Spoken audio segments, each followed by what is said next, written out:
네, 안녕하세요. 네, 초급 수영 6주차 수업 시작하겠습니다. 한 주 동안 잘 지내셨나요? 네, 요즘 아직도 그 코로나에 대한 백신이 상용화되었다고는 하는데, 요즘 코로나 때문에 다들 아직도 늘 조심해야 되고, 백신을 맞았다고 해서 마냥 안도하고, 안주할 수는 없는 것 같아요. 계속해서 집단 감염이 계속 발생되고 있는데, 모두 다 마스크 꼭 필수로 착용하고요. 조금, 그 무게감을 좀 둬야 되는 것 같아요. 만약 자기가 걸리게 되면 주변 타인들에게도 상당히 전염성이 높기 때문에 여러분들도 늘 개인 방역 잘 해주시고 주변 사람들 생각하면 조금 더 그런 집단 감염을 예방할 수 있지 않을까 생각이 듭니다. 여러분들 계속 수영장에 가고 싶은 생각이 조금씩 들고 있나요? 네, 이제 날씨가 평균 낮에 거의 20도 가까이 올라가면서 완연한 봄의 날씨가 찾아왔는데요. 그만큼 날씨가 풀리는 만큼 이제 여러분들이 조금만 있으면 여름이 다가오고 여러분들이 이제 계곡이나 바다 이런 데에서 여러분들이 수영을 접할 수도 있기 때문에 저는 어떻게 보면은 그런 상황에서 여러분들이 이 수영 배웠던 걸 한 번쯤 적용해 보는 것도 그런 어떻게 보면 피서 그런 여행 이러한 여가에서 여러분들이 조금 더 유익한 놀이가 되지 않을까라는 생각을 하고요. 저는 이 수업이 다가 아니라 수업 이후에 여러분들이 수영이 너무 좋아졌고 여러분들이 나중에 시간이 남았을 때 여름에 나는 수영 운동을 통해서 나의 체력도 높이고 면역력 그리고 만성질환에도 효과가 있다는 논문들이 2021년에도 지속적으로 나오고 있습니다. 또한 관절에도 좋은 영향을 미쳐서 임산부나 노약자들에게도 수영은 특화된 어떻게 보면 스포츠고요. 이러한 운동을 여러분들이 그냥 학습한다라는 것보다 여러분들이 평생 앞으로 이제 20년을 살았지만 앞으로 많으면 100년 동안 여러분들이 수영을 해야 되는 그러한 좀 장기적인 관점으로 봤을 때 이 수영이 정말 유익하고 나의 건강에도 좀 참 이롭구나. 그래서 제가 요즘에도 논문을 보고 있으면 수영을 통해서 여러분들이 안전, 본인의 생명과도 직결이 되지만 수영을 통해서 상당히 건강적인 측면, 그리고 정신적인 측면에도 상당히 이로운 부분이 많이 있습니다. 그렇기 때문에 여러분들이 수영이라는 스포츠가 여러분들이 평생 같이 함께 할 여가로 생각을 했으면 저는 수업에 대해서 충분히 잘 되었다고 만족을 하고요. 일단은 선행되어야 될 거는 안전이라고 생각을 듭니다. 여러분들 평소에 지내다 보면은 위급한 상황, 혹은 정말 내가 도와줘야 된다라는 생각이 드는 이런 현상들을 순간적으로 마주할 수 있게 됩니다. 그때 여러분들은 어떻게 할 것인가? 네, 오늘은 좀 그런 부분에 대해서도 한번 생각해보는 그러한 수업이 되겠습니다. 네, 앞에 서두에서 이야기했듯이 여러분들이 수영만 하는 것이 아니라 응급처치라는 걸 오늘 배워보면서 여러분들이 정말 위급하게 쓰러져 있는 그러한 사람들을 방관하고 있을 것인가? 혹은 내가 주도적으로 그 사람의 생명을 지킬 것인가? 찰나의 순간인 것 같습니다. 그 순간적인 판단이 그 사람의 생명, 나아가서 내가 좋아하는 친구의 부모님이 될 수도 있고, 바로 옆집 어머니가 될 수도 있고, 옆집 아버님이 될 수도 있습니다. 그런 분들이 응급 상황이 발생이 되고 쓰러지게 되면은 여러분들 도와주고 싶은 마음이 들겠죠. 그리고 혹은 내가 사랑하는 부모님이나 내 아이가 혹은 내 동생이 쓰러졌을 때 막 어떻게 하고 싶은데 어떻게 하지? 119를 불렀는데 그 시간 동안 난 무엇을 해야 될까? 약간 이러한 것도 여러분들 확률은 낮습니다. 0.01%의 확률 상당히 낮은 확률이지만 그 확률은 불행은 예상치 못하게 다가오는 거기 때문에 여러분들이 그러한 불행을 최악의 상황으로 만들지 않고 미리 그 골든타임을 잘 지켜서 처치를 잘한다면 아마 여러분들 평생 하나의 제가 그 계곡에서 제 친구를 구했던 것처럼 여러분들도 그 사람의 생명을 구했다는 그러한 보람이 같이 들어올 것이라고 생각이 됩니다.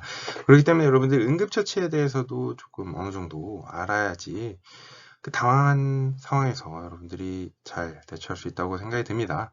그리고 오늘은 뭐 수상안전, 안전에 대해서 여러분들이 그냥 아는 것보다 여러분들의 안전을 주도하는 입장, 혹은 내가 나의 수영장을 어떻게 안전하게 만들까라는 어떻게 보면은 그냥 직원이 아닌 어떻게 보면 주인의식, 주도적으로 능동적으로 수동적이 아닌 이제 여러분들이 일해야 되는 잡에서는 수동적인 사람을 좋아하지 않습니다. 여러분들이 주도적으로 이런 거는 이런 시설은 좀 이런 게 미흡하고 안전적으로는 이런 게 조금 부족하기 때문에 뭐 그러한 뭐 안전에 필요한 도구들을 구매해야 됩니다. 필수적으로 우리가 구비해야 됩니다. 라고 이렇게 이야기하는 사람과 뭐가 있는지도 잘 모르고 뭐 심장 자동 충격기가 오래됐고 작동이 안 되는데도 모르고 있다가 위급한 상황에서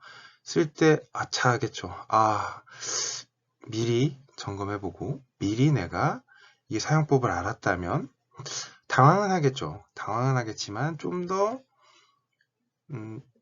숙련도 있게 조금 더 그 사람의 생명을 더 잘 지킬 수 있지 않을까? 라는 그 후회를 여러분들은 안 하고 그래도 그 매뉴얼에 따라서 잘 대처해서 골든타임 잘 지켰고 그 사람의 생명을 잘 지켰다는 그런 자부심도 생길 수 있다고 생각이 듭니다. 이러한 사항은 꼭 여러분들이 뭐 일을 하거나 이럴 때가 아니라 여러분들이 실생활에서도 상당히 도움이 되기 때문에 여러분들이 그냥 무의식적으로 보았던 자동 심장 충격기들이 이제 눈에 조금 들어오기 시작할 겁니다. 네, 그렇기 때문에 여러분들 모든 뭐 이런 구조나 조직도를 그냥 보는 게 아니고 시설도 그냥 보는 게 아니고 여러분들이 이 시설이 이 위치가 만약에 위급 상황 시 유용한 위치인가? 이 도구가 사용이 가능한가? 그러니까 이러한 관리자 입장에서 다가간다면 오히려 좀 더 재밌고 이게 그냥 학습이 아니라 여러분들이 수영장을 한다는 오너의 관점에서 본다면 경영자의 관점에서 본다면 조금 더 잘 하지 않을까 이러한 바람이 있습니다. 그래서 이러한 뭐 시설과 수상 구조의 간단한 방법들까지 여러분들 같이 병행해서 한다면 조금 더 여러분들한테 유익한 시간이 되지 않을까 생각이 듭니다. 네, 수업 시작하겠습니다. 네, 응급처치입니다. 여러분들 응급처치 많이 들었죠. 뭐 학교에서 뭐 응급 상황에 어떻다, 어떻게 해야 된다 이런 거 교육도 많이 받았을 겁니다. 하지만 뭐 당황되게 되면은 여러분들이 아마 어둥지둥 그리고 어떻게 해야 될지 모르기 때문에 조금은 연습도 필요하고 다양한 시뮬레이션을 통해서 여러분들이 조금 짚어야 되는 부분들이 필요합니다. 일반적으로 수영장이라는 그런 공간에서 발생하는 사고의 유형을 보게 되면은 미끄러지거나 떨어지는 경우 여러분들 그래서 수영장에서 뛰면 안 된다는 거 다들 많이 들었죠. 미끄러지면 안 되고요. 혹은 뭐 의도치 않게 뭐 수영장에 놓았던 물건에 베이거나 긁히게 되어서 거기에 뭐 2차적으로 감염이 되거나 출혈로 인해서 사고가 발생이 되기도 하고요. 혹은 야외 수영장의 경우 여러분들 뭐 캐리비 뭐 그런 데 가시게 되면은 뭐 이 벌 같은 게 갑자기 나올 수도 있고 의도치 않은 뭐 벌레들이 여러분들을 갑자기 물거나 혹은 바다 같은 데에서 해파리에 쏘이게 되면은 아무래도 뭐 마비가 되거나 이러한 뭐 경련, 충격 뭐 이런 게 종종 발생이 됩니다.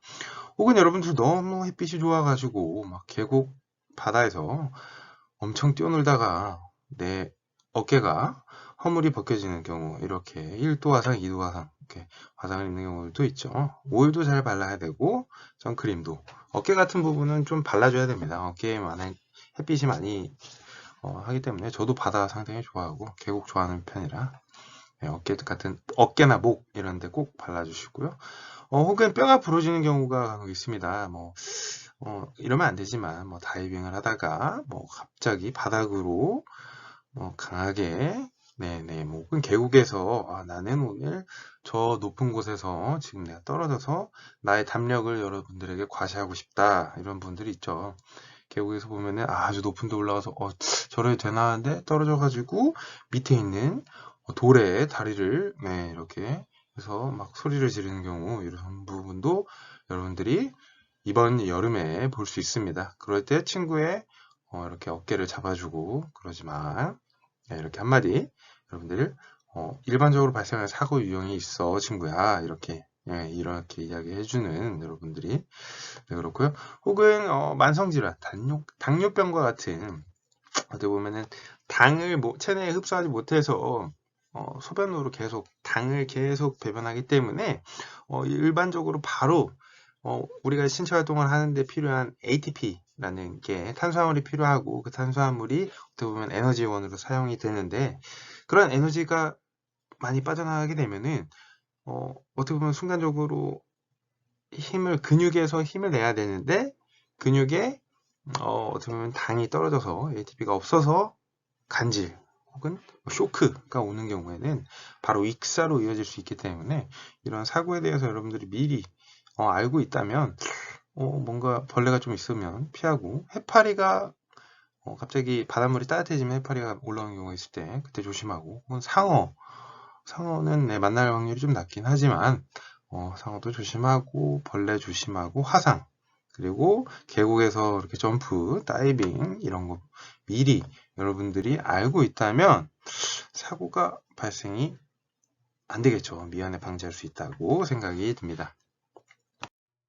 네, 다음은 구조응급시설입니다. 여러분들, 그 사고를 막아도 어쩔 수 없이 뭐 단체로 뭐 아이들이 와서 뭐 2, 30명이 뛰어놀다 보면은 뭐 인간의 주의의 한계가 있죠. 살짝 찰나의 순간에 뭐 아이들이 넘어지거나, 혹은 다이빙을 자기들끼리 하다가 뭐 뼈가 부러질 수도 있고 벌레 수에서 오는 아이들이 있을 수 있습니다. 네, 그럴 때 당황하지 않고 여러분들이 능동적으로 대처할 수 있게끔 응급시설이 필요합니다. 여러분들이 따라서 이런 응급시설이 있다라고 생각하지 말고, 여러분들이 만약에 뭐 수영장에 가게 되면은 미리 보는 겁니다. 여기에 이런 게 있나?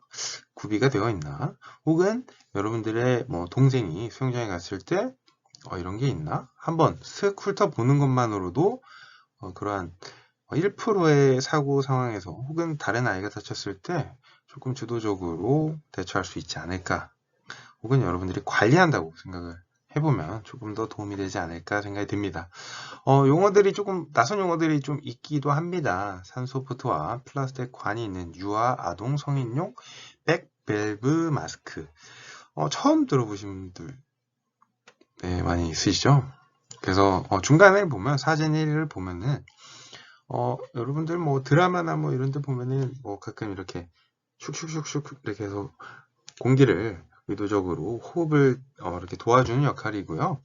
호흡이 짧고, 그러니까 막 그 코마 혼돈 상태, 막 당황하게 되면 이렇게 호흡을 짧게 하는 경우가 있습니다. 막 너무 막 무섭고 막 그 공포감에 사로잡았을 때 그런 사람들한테 해줘서 호흡을 길게 해주는 역할을 밸브 마스크라고, BVM이라는 용어를 여러분들이 이번 기회에 알게 된다면, 뭐 BVM이라는 게 백밸브 마스크라는 게 있구나. 그래서 호흡을 조금 그러니까 어떻게 보면은 본인이 자동적으로 평소에는 호흡을 하지만, 그러한 당황되는 상황에서는 호흡을 짧게 막 이렇게 약간 이렇게 겉호흡하는 사람들도 있기 때문에, 여러분들이 이렇게 이것도 있구나. 그리고 유아나 아동이나 성인의 구강 구조나 크기가 다르기 때문에 맞는 이런 게 다 아이들용도 있는가라는 것도 여러분들 한번 알면 좋고요. 그 다음에 성인 및 아동용 카테터라는 게 있습니다. 이 용어는 저도 조금 낯선 용어인데요. 어떻게 보면 하나의 카테터라는 게 관이라는 표현을 합니다. 약간 플라스틱 재질, 혹은 약간 이렇게 탄력성이 있는 조금 구부러지는 약간 이러한 관인데, 의학 용어 이긴 합니다. 근데 여러분들이 의대는 아니기 때문에 어느 정도 카테터가 약간 이렇게 호수나 관 같은 걸 통해서 의료용적으로는 소변을 잘 보지 못할 때 소변을 이렇게 연결을 해서 소변을 보게 하기도 하고, 혹은 여러분들이 이러한 관을 통해서 수동적으로 흡입을 하는 이런 것도 있구나 라는 정도만 여러분들 그냥 아예 그냥 카테터가 뭐지? 라는 것보다 그냥 이러한 관 같은 거를 카테터라고 하는구나 라는 걸 그냥 여러분들이 다양한 용어를 알고 있으면 당황되지 않기 때문에 이건 이 용어는 좀 미국에서 YMCA에서 기본적으로 필수적으로 응급시설에 구비되어야 되는 물품들입니다. 그 다음 세 번째 사진을 보면은 소생 마스크가 있습니다. 이거는 요즘 코로나 시대에 서로 이렇게 감염 혹은 어떻게 보면은 타인에게 나의 이물질 내 인공호흡을 하게 되면은 그렇게 전이가 될 수도 있기 때문에 구해주는 사람까지도 그 전이가 되면 안 되기 때문에 어떻게 소생 마스크라는 것도 있고요. 그 다음 여러분들 잘 알고 있는 일회용 장갑이나 체온이 급격히 떨어진 사람에게 담요나 이런 걸 필요하기도 하고요. 혹은 뭔가 묶이거나 가위, 핀셋, 안전핀, 바늘 이런 것들도 구비되어 있어야 됩니다. 그 다음 반창고나 피가 났을 때 거즈, 과다 출혈을 막기 위해서 막고요. 그 다음 테이프나 랩, 그리고 균을 방지하기 위해서 손 세척제도 이렇게 구비되어 있어야 다양한 상황이 발생이 됩니다. 여러분들이 생각지도 못했던 일들이 발생되기 때문에 이러한 도구들이 있는가, 이 정도를 여러분들이 다양하게 용어들을 알고 있다면 그 용어에 대해서 이야기했을 때 이거와 그건 뭐죠? 백밸브 마스크? 뭐죠? 이런 것보다는 호흡을 카테터 이렇게 조금은 알고 있는 것과 처음 들어본 눈빛으로 그게 뭔가요? 라는 것은 좀 다르다고 생각이 듭니다. 그래서 여러분들에게 다양한 이러한 장비들, 도구들이 있다는 것도 알려주기 위해서 준비해 보았습니다. 네, 다음은 응급 장비입니다. 여러분들 장비 또한 상당히 생명과 연결이 되기 때문에 추후에도 조금씩 다루겠지만 오늘은 조금 자세히 여러분들에게 응급 장비에 대해서 중요한 거고요. 이건 꼭 사진 1번과 2번 상당히 중요하다고 생각이 듭니다. 아까 얘기를 들었듯이 만약에 이번 여름에 친구와 계곡을 갔는데 이 친구가 오늘 자기는 다이빙이 너무 하고 싶다. 그래서 이 친구가 오늘 이러면 안 되는데 수심이 깊은 데니까 한 번쯤 해도 될 거야 이러는데 다이빙을 했습니다. 안타깝게도 바닥에는 날카로운 돌이 인사를 했고요. 그 다음에 맞절을 했습니다. 돌과 함께. 그랬을 때 그 친구가 아무래도 경추나 이런 데 목에 갑자기 쇼크가 와서 목을 금이 갔을 수도 있고요. 혹은 두개골에 타박상이 있었을 수도 있고, 혹은 팔, 혹은 다양한 곳이 다칠 수 있겠죠. 그랬을 때 이 친구를 내가 팔을 당겨가지고 들어가지고 물 먹으면 안 돼 이러면서 머리채를 잡고 빠르게 끝내는 것과 이 친구가 어떻게 해야 2차 상해 혹은 쇼크 혹은 목을 잘 못 가는 친구를 어떻게 해야 될까, 이런 응급 장비가 조금 필요하게 됩니다. 당황하게 되면은 아무래도 계곡 같은 곳에서는 좀 구비가 되어 있지 않겠죠. 거의 튜브만 저는 몇 번 봤던 걸로 기억을 하는데, 이러한 어떻게 보면 물에서 사용하는 물에 조금 뜨게 만드는 원리로 플라스틱 재질로 물에 잘 뜨고요. 그 다음에 4개의 끈 보이시죠? 4개의 끈으로 몸을 지지해주고, 그 다음에 위에 보이는 머리를 고정시켜주고, 그 다음에 척추를 이렇게 움직이고 당겨버리면 안 됩니다. 정확히 그대로 고정시킨 다음에 여러분들 앰뷸런스나 119 구조대원들이 이렇게 환자를 이송할 때 보면은 이렇게 고정을 해서 이동을 해야 2차 상해나 혹은 예를 들어서 갈비뼈가 부러졌을 때 급격하게 움직이게 되면은 갈비뼈가 폐를 찌르거나 이러면은 폐에서 출혈이 나는 게 오히려 갈비뼈 부러진 것보다 더 심각한 상해를 입힐 수 있기 때문에 여러분들이 이러한 응급장비의 그런 필요성, 신중함에 대해서 한 번쯤 생각해 보게끔 하기 위해서 이러한 예시를 들었고요.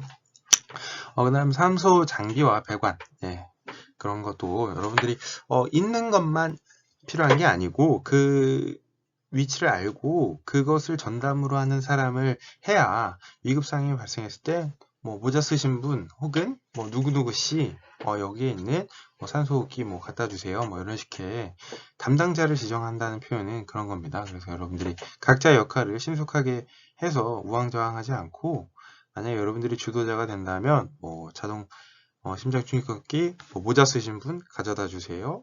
뭐 지금 빨간 티 입으신 분 119에 신고해 주세요. 이렇게 사람들을 지정해줘서 여러분들이 해야지 도와주세요 도와주세요 하면은 사람들은 다 누군가 하겠지? 저 사람 왜 119에 전화 안 했지? 저 사람 왜 가만히 있지? 이렇게 어떻게 보면 조금 책임을 전가한다고 표현을 하죠.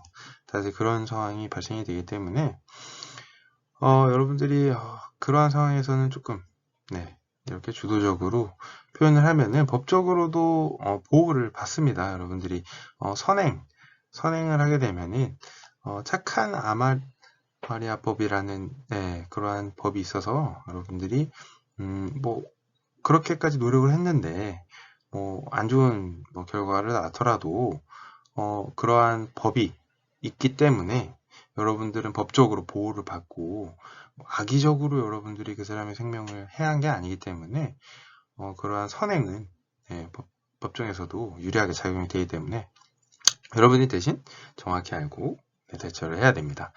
그 다음 세 번째 사진은 생물재해용 쓰레기 봉투입니다. 저도 좀 낯선 봉투였는데요. 이게 어떻게 보면은 의료 폐기물에서 2차 감염이 발생이 됩니다. 그러니까 예를 들어서 여러분들 예방접종하러 병원을 갔는데 그 알코올 솜을 따로 버리는 걸 혹시 본 적 있나요? 네. 그렇게 혈액 같은 게 묻었을 때 그 혈액을 그냥 일반 쓰레기 봉투에 버리지 않고 병원에서는 따로 생물 재해용 쓰레기 봉투에 해서 확실하게 다른 감염을 예방하고 어떻게 보면은 균이라는 것과 바이러스라는 게 어떻게 보면은 코로나처럼 병행군은 계속 변이가 되고 다른 형식으로 또 면역이 돼서 사람들에게 피해를 입힐 수 있기 때문에 이렇게 이러한 봉투도 구비되어 있어야 된다는 거 여러분들한테 한번 소개해 주었습니다. 수상 안전이란 무엇일까요? 이 질문은 생각보다 막연한 질문이라고 할 수 있습니다. 크게 세 가지 관점으로 나누어 볼 수 있습니다. 경영자, 수영시설, 안전 관련 직무자, 그리고 마지막으로 이용자입니다.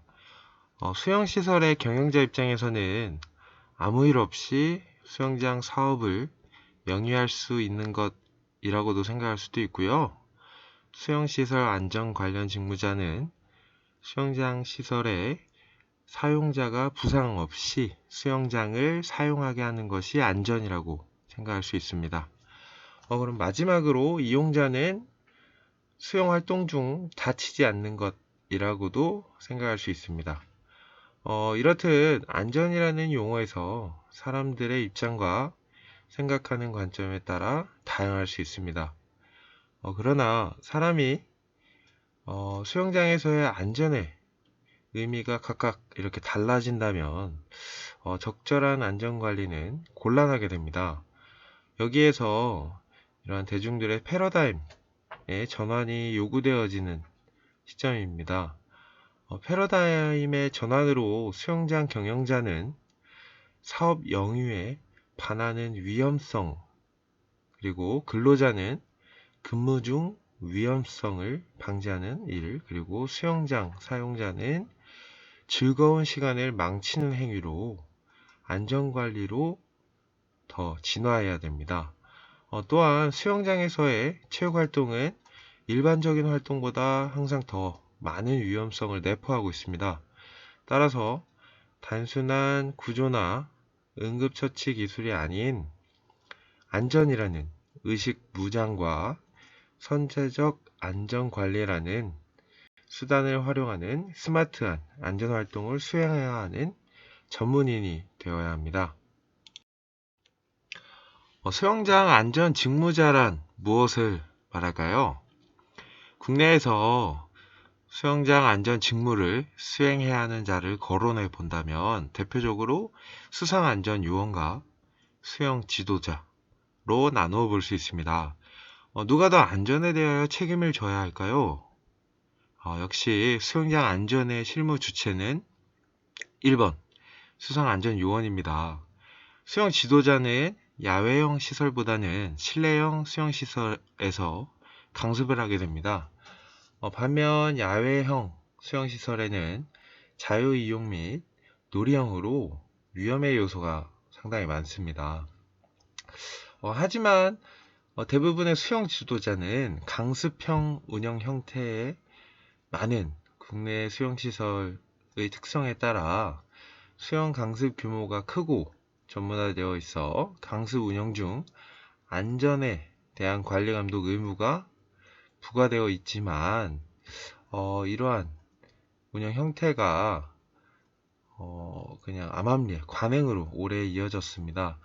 이것은 체육시설의 설치 및 이용에 관한 법률 시행규칙 제23조 9번 문항을 보시면 감시탑에는 수상안전요원으로 국민안전처 장관이 지정한 교육기관에서 수상안전에 관한 교육을 마친 후 수상안전에 관한 자격증을 취득한 사람을 2명 이상 배치해야 합니다.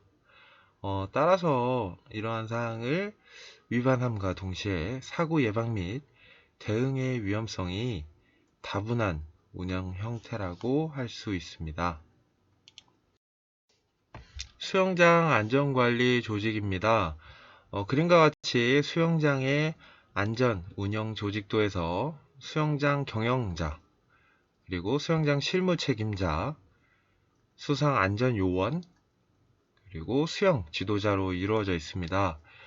수영장 경영자는 체육시설의 설치 및 이용에 관한 법률과 관련 법령을 검토하고 안전, 위생 기준을 수립하고 안전관리 및 위기관리 매뉴얼을 작성하여 교육을 실시할 수 있어야 합니다.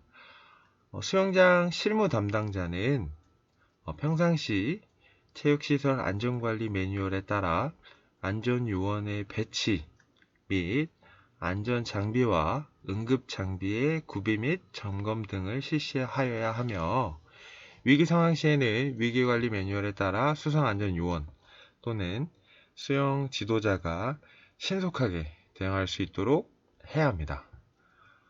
수상안전교육을 해양 체육시설 안전관리 매뉴얼에 따라 담당 구역의 감시탑 근무 및 순찰, 장비의 사용 가능 여부 파악, 그리고 기본적인 시설 안전 점검 등을 실시하며 위기 상황 시에는 배치되어진 장비의 위기관리 매뉴얼에 따라 구조 및 응급 활동을 실시하고 관련 전문 응급구조기관에 연락과 보고 업무 등을 진행해야 합니다. 물론 이러한 명칭과 안전관리 및 위기 대응 업무는 수영장의 운영 상황에 따라 변경되어야 하겠지만 기본적인 안전관리 체계의 명확한 설정이 필요합니다. 특히 국내 수영장의 대부분이 강습 위주의 운영이라는 특성상 수영 지도자의 업무 비중이 강화되어 있어 수상안전요원의 업무 영역은 임시직 등을 고용하는 등 인력의 전문화가 시급한 실정입니다. 수영장 시설입니다. 이번 강의를 통하여 수영장 시설에 무엇이 있고 어떠한 목적으로 건설이 되었는지 어떠한 부분이 미비한지 알 수 있다면 앞으로의 사고 예방에 도움이 될 것이라고 판단됩니다. 체육시설의 설치 및 이용에 관한 법률을 근거로 하여 수영장은 크게 4가지로 구분이 됩니다. 공공체육시설과 전문체육시설. 이것은 같은 이야기입니다. 그리고 생활체육시설, 직장체육시설, 마지막으로 체육시설, 업으로 나누어질 수 있습니다. 지금 왼쪽 표를 보시면 전문체육시설의 설치 기준에서 이것은 공공체육시설과 같은 말이고요. 인구 10만 명 미만은 혼합형이라고 표현을 합니다. 인구 10에서 15만 명에서 설치된 공간인 소도시형, 그리고 15만 명 이상인 지역에서 만들어진 곳은 중도시형이라고 이렇게 표현을 하고 있습니다. 다음은 생활체육시설과 직장체육시설의 법령입니다. 생활체육시설은 특별자치도 시, 군, 구에서 지역 주민의 선호도와 입지 여건 등을 고려하여 설치합니다. 그리고 직장체육시설의 설치 기준은 직원이 500명 이상인 직장에서 설치가 가능하게 되어 있습니다. 이러한 법령이 있고 세부 내용은 상당히 선호도와 그리고 입지 여건에 따라 이렇게 많이 바뀌는 것이 나옵니다. 그렇다면 체육시설업의 시설 기준은 어떻게 될까요? 상당히 많은 법령이 있는데요. 이 중에서 간략하게 보면은 우리가 이용하는 성인 수영장의 물의 깊이는 최소 0.9m 이상, 그리고 2.7m 이하로 이루어져야 하며 수영조 벽면의 일정한 거리에 수심을 표시해야만 합니다. 수영조 벽면이란 수영조는 우리가 알고 있는 수영장 내부에 물을 담는 공간을 수영조라고 표현을 합니다. 그리고 둘째, 도약대 수심은, 그러니까 앞에서 배웠던 다이빙을 하는 도약대 근처의 수심은 2.5m 이상 되어야 합니다. 왜냐하면 다이빙을 하는 곳에서 수심이 너무 얕게 되면은 바닷과의 마찰 사고가 상당히 많이 벌어지기 때문에 무조건 도약대 수심은 2.5m 이상 되어야만 합니다. 셋째는 감시탑을 설치해야만 합니다. 이 부분에서 다만 호텔 등 일정 범위의 이용자에게만 제공되는 수영장은 감시탑을 설치하지 않습니다. 이러한 예외 사항이 있기 때문에 종종 안전사고가 발생하는 것 같습니다. 문화체육부에서 발간되어 그리고 실제 현장에서 체육시설업으로 신고되어진 수영시설의 표는 다음과 같습니다. 2017년 종합체육시설업 및 수영장업 신고 현황에서 수영장은 약 900여 개로 그 중에서도 연중 운영되는 시설은 약 780여 개 정도에 불과하며 150여 개는 여름철에 약 2, 3개월 운영되어지는 야외 수영장입니다.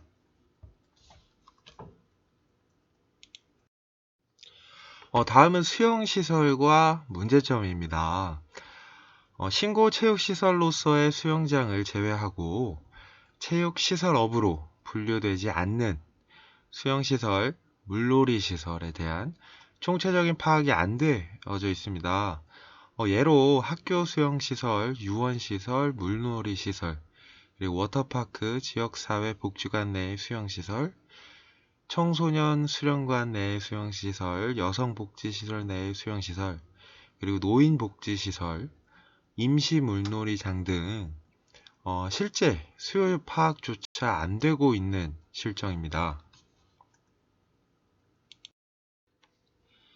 왼쪽 그림은 우리가 이용하는 수영시설입니다. 다소 낯선 용어들이 많이 있습니다. 간략하게 설명하자면, 수영 조란 앞에서 한번 언급했었는데요. 수영장 내에 물을 담는 공간을 이야기합니다. 그리고 살짝 위에 보이는 사다리 같이 보이는 것은 핸드레일이라고 표현하고요. 그 다음 다이빙하는 도약대, 안전감시탑, 그리고 구명환 등이 있습니다. 이러한 수영장의 길이로 크게 50m, 25m, 그리고 어린이 수영장, 기타 수영시설로 이루어져 있습니다. 50m 수영시설은 공공체육시설로서 건립되어졌으나 시설 운영의 효율성을 꾀하기 위해 평상시에는 생활체육시설로서의 역할을 수행하며 일정 시기마다 경기장으로서 복합적인 역할을 합니다. 25m 수영장은 생활체육시설 또는 영리적인 체육시설업을 운영할 목적으로 건립되어진 시설로 주로 수영강습 프로그램이 위주로 그리고 그렇게 운영되어지는 시설입니다. 어린이 수영장은 어린이 전문 수영 강습을 위한 수영시설로 전국에는 약 200여 개 정도가 설치 운영되어지고 있는 것으로 추산됩니다. 운영 형태 자체가 수영 교육만 하는 곳으로 체육시설업 외에 교육 서비스 업종인 체육학원업으로 등록하여 운영되어지기도 합니다. 마지막으로 기타 수영시설로 유원시설, 워터파크, 물놀이장으로 유스풀, 슬라이더, 인공파도풀, 온역시설 등 용도에 따른 그 형태가 매우 다양하며 인공시설과 자연 환경과의 조합을 통한 시설도 다양하게 만들어지고 있습니다. 수영조 내외에는 수영 활동을 위하여 안전감시탑, 교보제 정리장, 코스로프, 수심 조절판, 배영턴 지주대와 경로라인, 그리고 도약대 등으로 이루어져 있습니다. 안전감시탑은 일반적으로 1.5m 이상 높이의 설치물로서 수상안전요원의 폭넓은 수영장 안전 탐색을 위하여 반드시 설치되어져야 하는 시설물입니다. 교보제 정리장에는 킥판과 기타 수영 연습법에 도움이 되는 물품들을 보관합니다. 도약대는 다이빙을 위한 설치물로 도약대 돌출부 하단 부분으로부터 3m 이내의 수영조의 수심이 2.5m 이상 되어야지만 설치되는 법규적 설비물입니다. 코스로프는 수영활동 중 발생하는 물결 파장을 방지시켜 많은 사람들이 수영활동을 할 때 초급자에게는 안전한 유영이 가능하도록 해주며 인원 통제 및 관리를 할 수 있도록 합니다. 배영턴 표시 지주는 누워서 하는 활동자의 수영조 벽면에 충돌 가능성을 예고하여 방지하는 표시 설치물입니다. 그리고 수심 조절용 깔판은 시공되어진 욕조의 수심이 사용 목적에 부담스럽거나 수영활동 대상이 수영 능력에 비하여 수심이 깊을 때 안정성을 확보하고자 설치하는 것으로 바닥에 고정적으로 시공하거나 평상 형태로 제작하여 사용식에 맞게 활용하는 방법이 있습니다.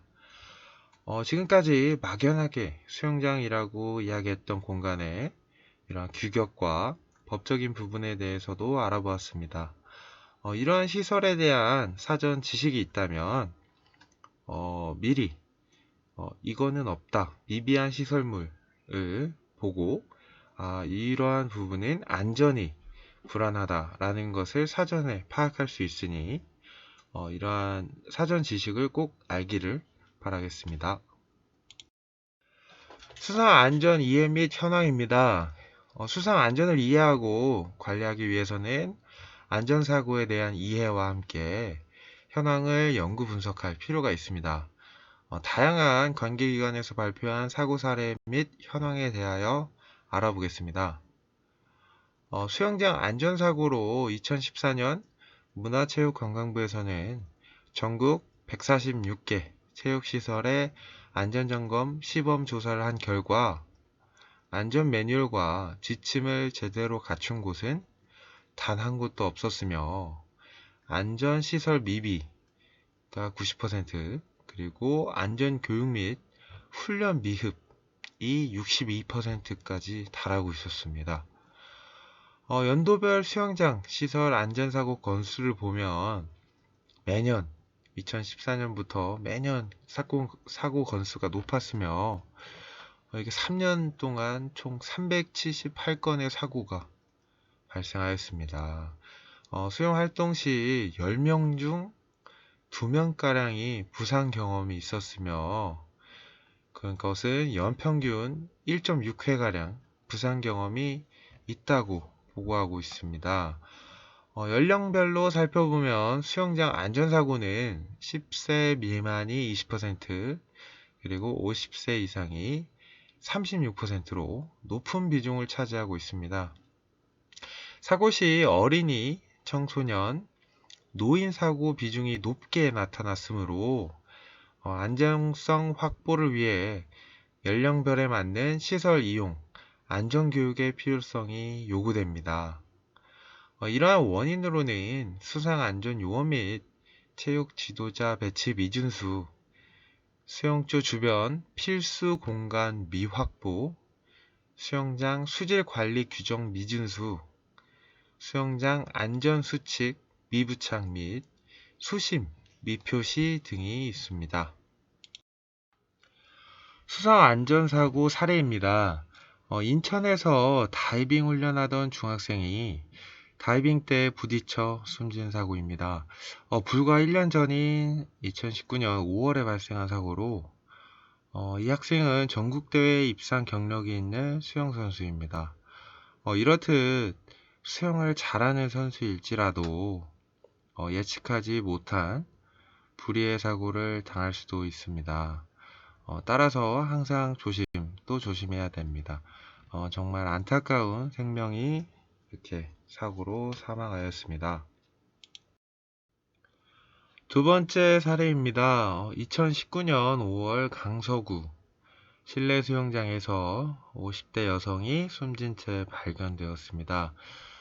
숨진 장소로는 70cm 밖에 되지 않는 어린이 풀로 높이가 정말 얼마 되지 않는 곳에서 당시 현장에는 2명의 안전요원이 근무 중이었었지만 이러한 안전요원들은 성인용 풀 주변에서 안전관리 업무를 하고 있었던 것으로 나타나 참 안타까운 사고 소식일 수 없습니다.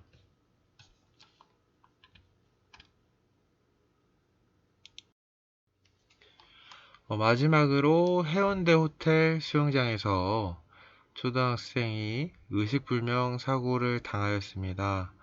학생은 12세 학생이 유아풀장에서 물속 철제 계단 사이에 팔이 낀 상태로 물속에 잠겨 의식을 잃은 상태로 발견되었습니다. 이 호텔에는 강사 이외에도 총 9명의 안전관리 요원을 두고 있었습니다. 그렇다면 왜 이러한 수상 안전사고가 발생하게 될까요? 수영장의 경우 감시탑에 안전요원을 2명 이상 배치하도록 체육시설법 시행 규칙을 만들었지만 근무자의 뚜렷한 위치나 근무 형태가 불명확해 안전요원이 감시탑을 벗어나거나 혹은 강습 중인 수영 강사가 안전요원을 병행하는 사례가 발생하고 있습니다. 이렇듯 수상 안전사고란 예상하지 못할 뿐더러 또 안전하다고 생각한 70cm의 어린이 풀에서도 발생하게 됩니다. 따라서 또 안전을 생각하게 됩니다. 만약 여러분이 이러한 사고 상황을 직접 목격하게 된다면 어떻게 하시겠습니까?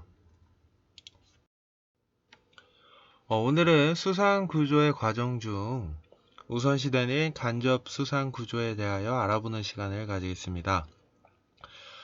간접 수상 구조란 가장 먼저 시행되어야 하는 수상 구조 기술로서 구조자가 직접 물에 들어가지 않고 간접 도구를 활용하여 구조하는 방법입니다.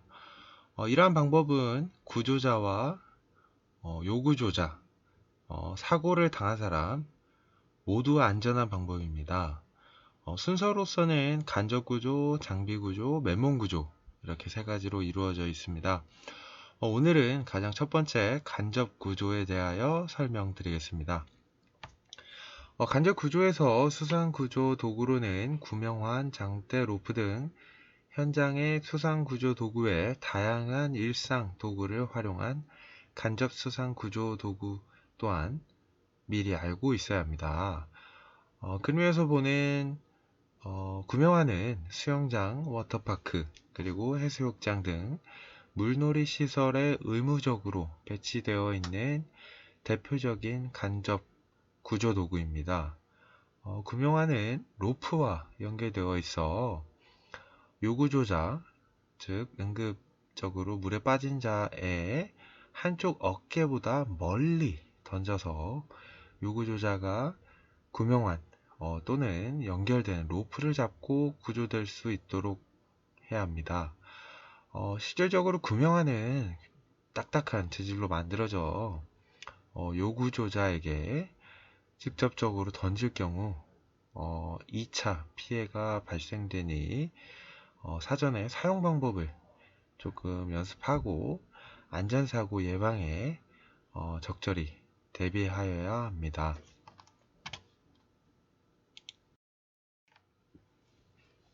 다음은 간접구조 중 장대 사용 방법입니다. 장대는 주변에서 쉽게 구할 수 있는 간접 구조 도구입니다. 사진과 같이 바닥 청소하는 솔 혹은 바닥 걸레와 같은 그런 것과 같이 긴 막대를 이야기합니다. 안전지대의 구조자가 수상에 위치한 요구조자의 거리에 전달할 수 있는 장대를 잡고 그것을 쭉 뻗어서 구조할 수 있도록 합니다. 이러한 방법은 먼 거리에 있는 요구조자를 구하는 데는 적합하지 않은 구조 방법이긴 합니다. 다음 밑에 사진은 로프의 사용 방법입니다. 구조에 사용되는 대표적인 로프 매듭법을 숙지해야만 합니다. 그래야지 멀리 있는 요구조자에게 로프만을 던지기에는 멀리 나가지 않기 때문에 매듭법을 이용해서 무게추를 연결하여 던지는 방법을 연습해야 합니다. 무게추는 예를 들어서 페트병 같은데 물을 살짝 담고 이렇게 던져야지만 그 페트병이 멀리 날아가기 때문에 로프만 있다고 멀리 던질 수 없기 때문에 무게추라는 것을 이용해서 멀리 던지는 방법을 알아야 합니다. 로프를 던질 때 이것 또한 구명환과 비슷하게 무게추를 요구조자에게 던지면 안 되고 요구조자의 뒤로 넘어가고 요구조자는 로프를 잡거나 혹은 무게추를 잡을 수 있도록 조금 멀리 던지는 연습을 해야만 합니다.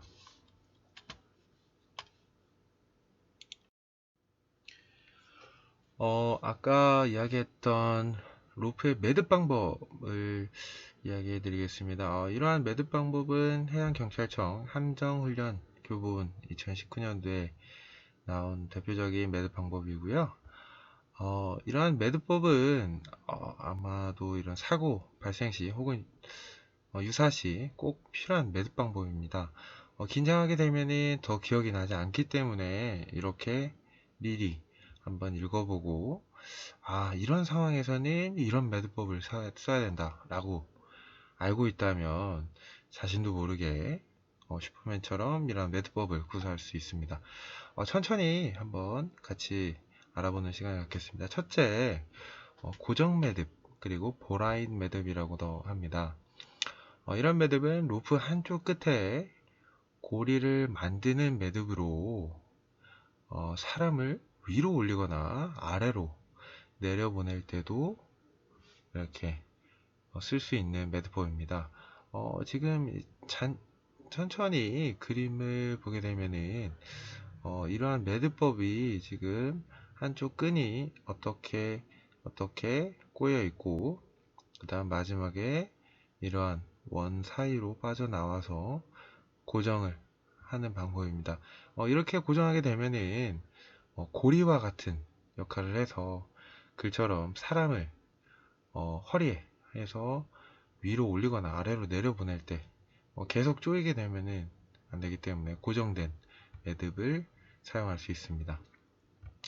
두 번째, 그래니 매듭은 두 가닥의 로프를 함께 묶는데 사용하는 매듭으로 쉽게 풀어야 할 필요가 있을 때만 사용합니다. 즉 뭔가 내가 쓰려는 로프가 짧다, 그럴 때 두 가지 로프를 연결해서 그 로프를 길게 만들어서 사용하는 방법입니다. 최근에 다양한 영화에서도 그러한 위급한 상황에서 끈이 짧다면, 정말 절박한 상황에서 이러한 매듭법을 혹시 알고 있으면 그러한 절박한 상황에서 두 가지 끈을 혹은 여러 가지 요소를 묶을 수 있지만 이런 사전 지식조차도 없다면 유사시 그냥 짧은 끈으로만 그 상황을 타파해야 하는 안타까운 상황이 올 수도 있기 때문에 그래니 매듭법은 아주 간편합니다. 양가지 두 가지의 로프를 이렇게 크로스하듯 이렇게 얽혀서 매는 방법입니다. 세 번째, 겹 흘려 매기는 피셔맨 노트라고도 합니다. 같은 지름의 로프 두 가닥이나 같은 지름의 낚싯줄 두 가닥의 양 끝을 함께 묶을 때 사용하는 매듭입니다. 즉 이러한 것도 좀 낚시끈이 짧다 할 때 두 가지 같은 지름의 두 가지 로프를 묶어서 좀 더 길게 원하는 길이를 만들 때 사용하는 방법이고요. 네 번째, 두 번 감은 접친 매듭은 더블 시트 밴드라고도 하고요. 다른 지름의 로프 두 가닥을 함께 묶는 데 사용하는 매듭입니다. 이러한 매듭법도 만약에 조금 굵은 로프와 짧은 로프를 연결해야만 할 때, 그럴 때 사용하는 방법이기 때문에 한 번 더 이렇게 연결이 돼서 좀 굵기가 다른 두 끈을 연결할 때 이렇게 사용한다 라고 한번 알고 가는 시간을 가졌으면 좋겠습니다. 마지막으로 감은 매듭입니다. 감은 매듭은 끝이나 중간에서 물체를 묶을 경우 사용하며 쉽고 빠르게 묶을 수 있는 매듭법입니다. 매듭 후에도 쉽게 길이 조절이 가능할 수 있어서 사용 빈도가 높다고 표현을 합니다. 이러한 경우도 만약에 중간에 꼭 묶어야 되거나 혹은 끝에 묶고 길이를 조절해야 할 때 꼭 필요한 매듭법이니 클로브 히치라는 매듭법도 막상 한 번쯤 해보면은 정말 신기한 매듭법이구나 이렇게 알 수 있으니 해양경찰청 함정훈련교본 2019년도에 나왔던 이 매듭법을 한번 천천히 읽어보고 나는 어떨 때 이런 매듭법을 사용할까 라는 생각을 한 번쯤 가져보는 시간을 가져보길 부탁드리겠습니다. 네, 지금까지 6주차 수업 마치겠고요. 여러분들 요즘 코로나 시기에 개인 방역 잘 지켜주시고요. 오늘 배웠던 응급처치 그리고 여러분들 수상구조에 대한 좀 주도적인 시각으로 보고 어떻게 보면은 수상 안전을 위해서 여러분들이 어떻게 능동적으로 어떻게 보면은 주인의식을 가지고 미리 사전에 예방을 하고 혹은 안타깝게도 사건이 발생됐을 때 당황하지 않고 능동적으로 바로 대처할 수 있게끔 여러분들에게 좀 다양한 시각으로 접근해 보았습니다. 네, 지금까지 수고 많으셨고요. 이상으로 강의 마치겠습니다.